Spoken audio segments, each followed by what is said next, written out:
Assalomu alaykum hurmatli ko'ruvchilar. Uyg'ur axborot markazining haftalik xabarlar programmasiga xush keldinglar. Men Muhammad Asad. Oldi bilan xabarlarimizning asosiy mazmunlarini tanishtiramiz. 50 davlat Xitoyning Birlashgan Davlatlar Tashkilotining Sharq Turkiston to'g'risidagi dokladidagi tavsiyalarga amal qilish qo'yildi. Elon Muskning Twitterni setib olishi Xitoyga foydali deb qaralmoqda. Xitoy Kanadani Xitoy shirkatlarini bostirdi deb aybladi. Ayık üzülmegen ölüm vakaları sebepli qattiq ishki besimlarga duch kelgan Xitoy virus qarshi tadbirlarni yengiltishi mumkin. Xitoyning Angliyadagi vahshiyliklari davomli g'ulg'ul qo'zg'amoqda. Tövendeki xabarlarimizning tafsiliy mazmunlarida bo'lsin.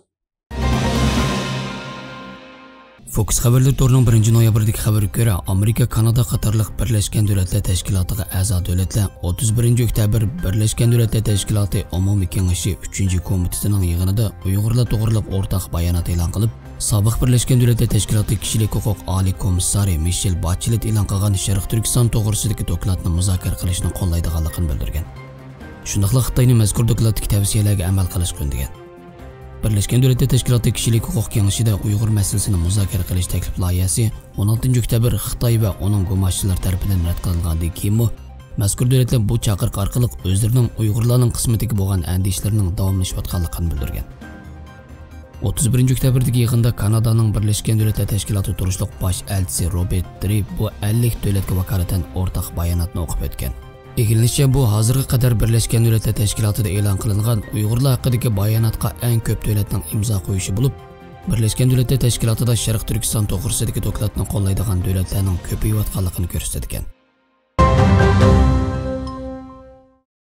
Kishilik huquqni kuzatish tashkilotining organ to'rida 2-noyabr e'lon qilingan maqolada ko'rsatilishicha, izchil holda o'zining betaraf, erkin fikr supisi ekanligini ta'kidlab kelgan, jumladan 2021 yil 12 oyda Uyg'urlarning qismati to'g'risida Xitoy Kompartiyasining organ taraf tashviqoti guponchilik qilgan degan sabab bilan 2048 hisobotni o'chirib o'tgan Twitterning Elon Muskning qo'liga o'tishi Twitterning asldagi tutumini saqlab qola olishi qarta gumon tug'dirgan.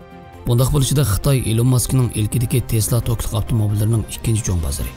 Yana kelib Elon Musk izchil holda Xitoyga yiqilish tutumini izhor qilib kelgan bo'lib, shularning qatorida bultur Xitoy Uyg'urlar qaratgan vahshiy jinoyatlari sababli xalqaroda og'ir besimga duch kelayotganda, Elon Musk xalqarodagi besimga parvo qilmasdan Urumchida tarmoq do'kon ochgan.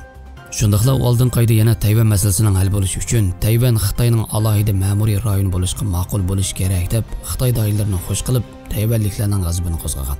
Buningdan sirt izchil holda o'zining Twitterning uchurlarni tekshirish mexanizmidan bezor ekanligini bildirib kelgan Elon Musk bu jihatdagi tekshirishni bo'shatib, Xitoy doiralarining Twitterda o'ziga foydali saxta uchurlarni tarqatishiga qulaylik yaratishi mumkin ekan.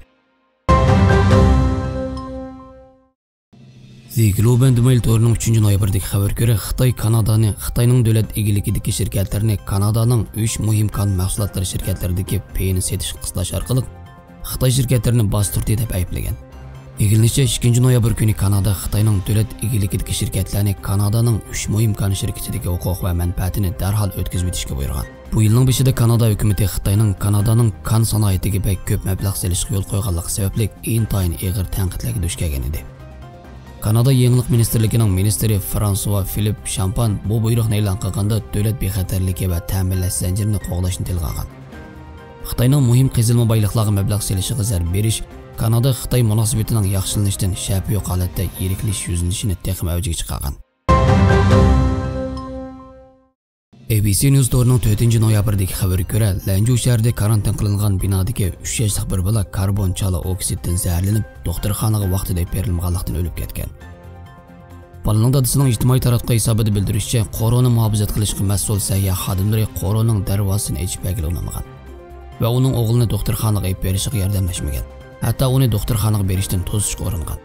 Garchi bu xil hodisalar Sharq Turkistonning Urumchi, G'ulji qatorliq shaharlarda turkumlab yuz bergan va doiralar tarafidan asosan shapsiz besiq turib etilgan bo'lsa-mu, mazkur Xitoy bolaning o'lganligi va uning dadasining ijtimoiy tarafdagi yozmasi torda kuchli g'ulg'ul qo'zg'agan bo'lib, Xitoy torchilari Xitoy Kompartiyasining atalmish yuqumni nolga tushirish strategiyasining insonlarning hayotini badal qilayotganligiga qarta g'azabli inkoslarni yo'llashgan.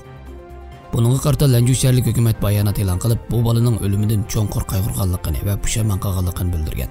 Hamda aloqador xodimlarning jiddiy qutqizish eng'ining tövəlligini ayblagan.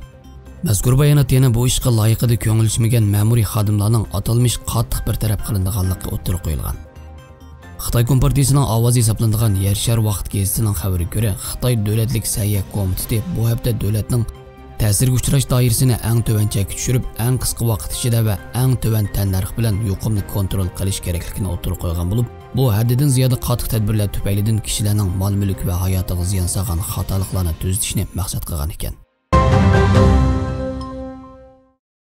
Angliya chiqadigan kundalik telegramma gazeti torining 5 noyabr Beijing Angliyada vahshiylik qilyapsa biz ularni o'z mayliga qo'yibdi mavzuliq bir maqola e'lon qilingan bo'lib, maqolada Angliyaning Manchester shahridagi Xitoy konsulxonasining Yavoyi diplomatlarining Hong Konglik namoyishchini o'pchi dumbalaganligi, shuningdek Xitoyning Angliya zaminida kam deganda 2 soqchi punkt ta'sis qilganligi va bu punktlarning konsulxona mulozimatlari bilan ta'minlash nomida gumondorlarni bayqash, qo'rqitish va ularni qaytarib akitish uchun har xil qonunsiz harakatlarni planlayotganligi. Boshqa chiqib aytganda Xitoyning Angliyaning egilik huquqiga zid ravishda Angliya zaminida o'z qonunini yurgizayotganligi qattiq tanqidlangan. Mazkur chegara qilgan qonunsiz soqchi punktining biri joylashgan Croydon rayonlik parlament a'zosi Sara Johnson bu hafta parlamentga mazkur rayonda tijorat qilayotgan bir shirkatning o'ziga Xitoyning foydasiga xizmat qilish haqida salochilik qilmoqchi bo'lganligini bildirgan. O dastlabda bu ishni cho'qim bir xil qo'yimchilik bo'lsa kerak deb o'ylagan. Lekin keyin heliq shirkatning uni haqiqatan Xitoy uchun xizmat qildirishga o'rnaganligi ma'lum bo'lgan. Mazkur maqola Twitterda xeli ko'p sondagi siyosatchilarning o'z ichiga olgan nurg'un kishilar tomonidan ham bayalangan va belgilik qo'lqul qo'zg'agan bo'lib, bu Xitoyning chet eldagi haddidan oshgan qilmishlariga qarata norozilikning barqansiri kuchayotganligini ko'rsatadi ekan. Xabarlarimizni ko'rganingizga rahmat. Ko'rishguncha omon bo'linglar. Xayr xo'sh, Allohga emanet.